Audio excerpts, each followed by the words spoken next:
power, the rock that never fails. Let me hide in you. Let me hide in you. In you there is power, the rock that never fails. Let me hide in you. Let me hide in you. In you there is wisdom.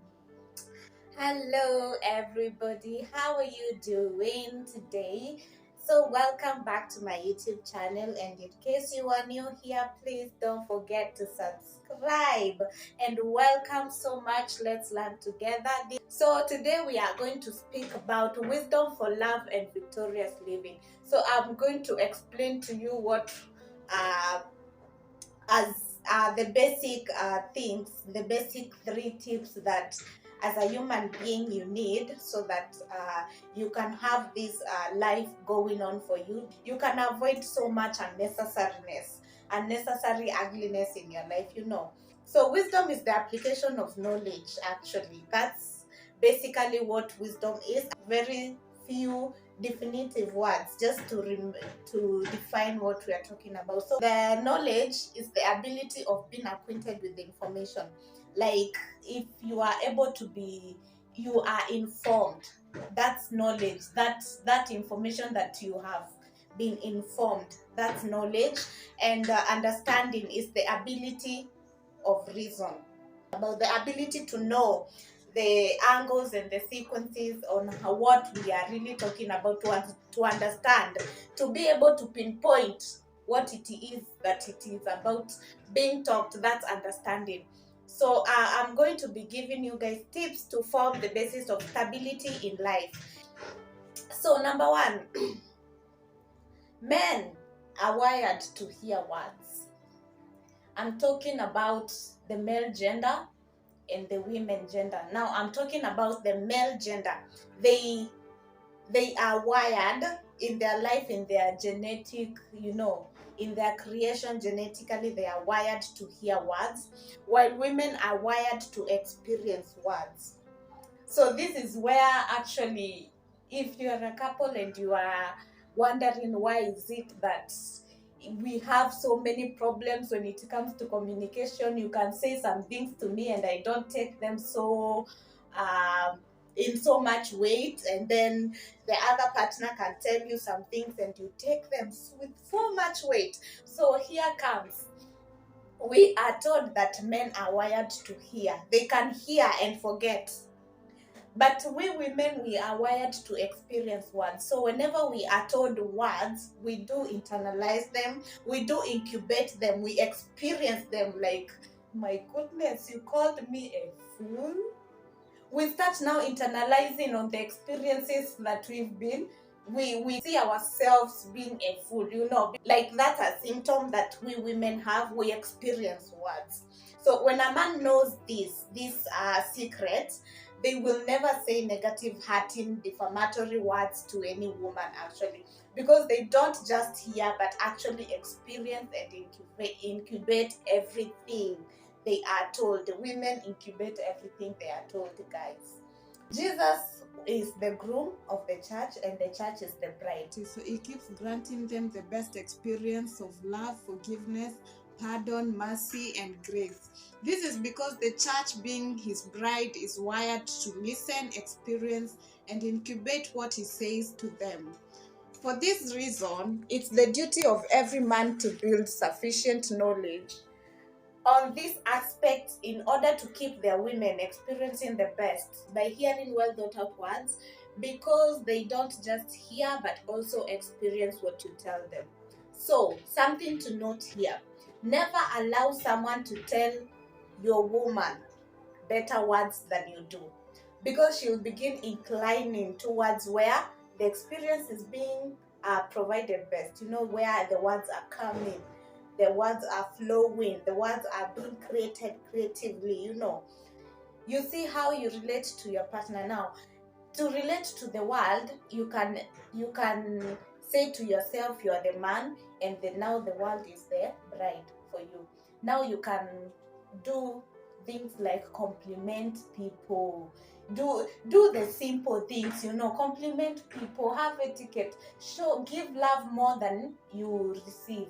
You will maneuver in this world, you will penya in this world. I am here to give you secrets, and these are the secrets. You have to be nice people, treat people with love, give love, and when you give love, also love will come back to you. You have to be the groom of the world, of your world. You have to be the groom of your world, and then the world is your bride, just as Jesus is the groom of the church, that is us Christians.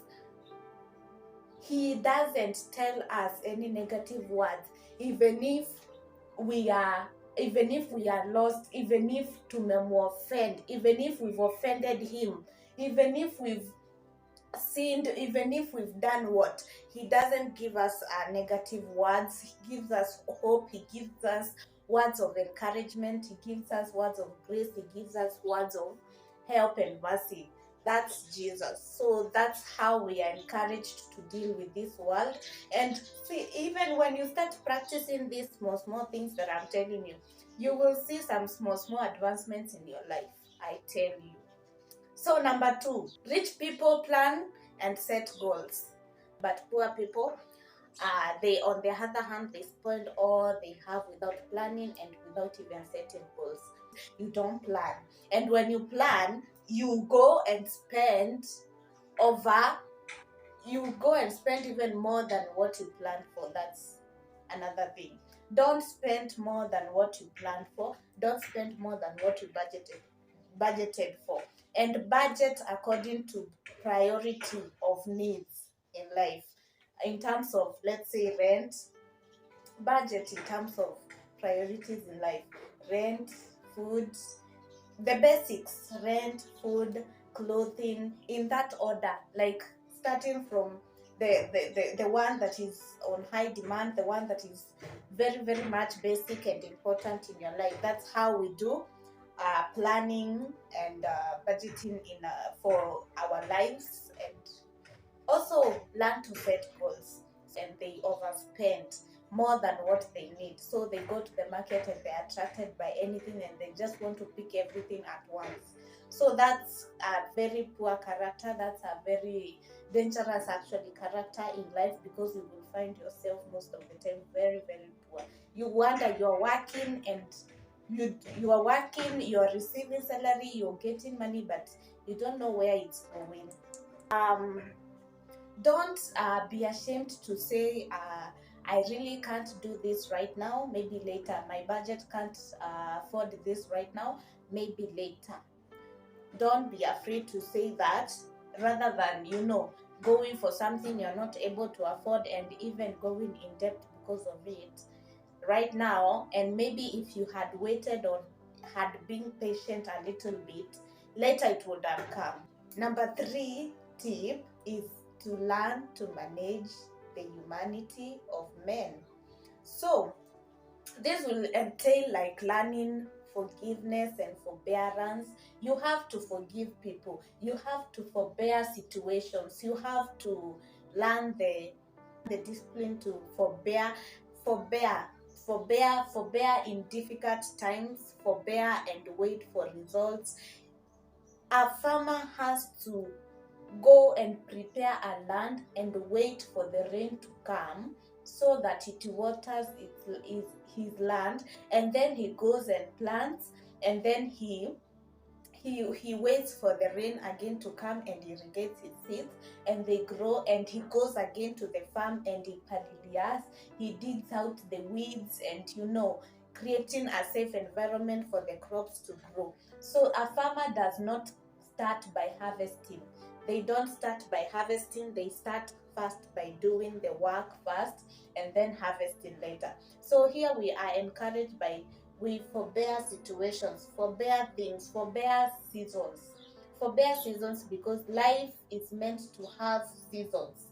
It is meant to have a certain form of wave, so that there are up moments, there are low moments, and that's what makes life. You have to live codependently.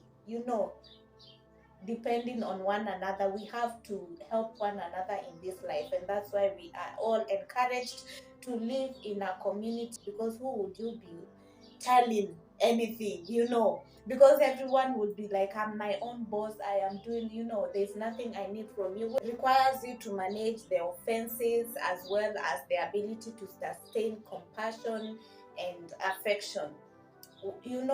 In this life we get offended a lot, and we get to some points or to some scenarios whereby we are required to really have compassion and affection. Practice the discipline of managing offenses and crises. Dealing with offense, you have to deal with offense in a Christ-like way. Do not deal offense in a worldly way. Do not be the person who, whenever shortly they are triggered, their only reaction is to jump up, and they are all over and they are causing scenes. And actually in life we are more encouraged that people who actually know what they are doing in life, and people who actually are learned and classy, and people who consider themselves like, I'm a disciplined person, I'm a classy person, I do not, with the craziness of the world, I don't involve myself with the craziness of the world. They actually, whenever they get into arguments, they have low tones. They will have low tones most of the time, and you will find they are responding less, and they are responding one word answer. Whereas the other one is payukari to the top of their lungs. For today, guys, that is all I had for you. I've been going out and getting reading materials, audiovisual materials, trying to get something that will grow your mind, that will expand your thinking, and actually inform you, and you get to have knowledge. When I give you these words now that you've known, that's a knowledge you've added to your brain, and that's a beautiful thing in life. It is good, it is advisable, it is a tip for a successful life. No success came by accident. Never a man who woke up and found themselves successful. They had to go through a turmoil, they had to go through toiling, they had to go through hard work. There is no professor who woke up one day and found themselves a professor. They had to be a student and be taught by another professor. So also we are encouraged to have mentors in life. Please have a mentorship lifestyle. Have people you are following, have somewhere you are learning from, somewhere you are drawing, have somewhere you are being taught and fed and spiritually nourished, and find yourself mentorships. In this life, it's all about process, it's all about step by steps. We will get there, my people. So that is it for today. Until next time, goodbye.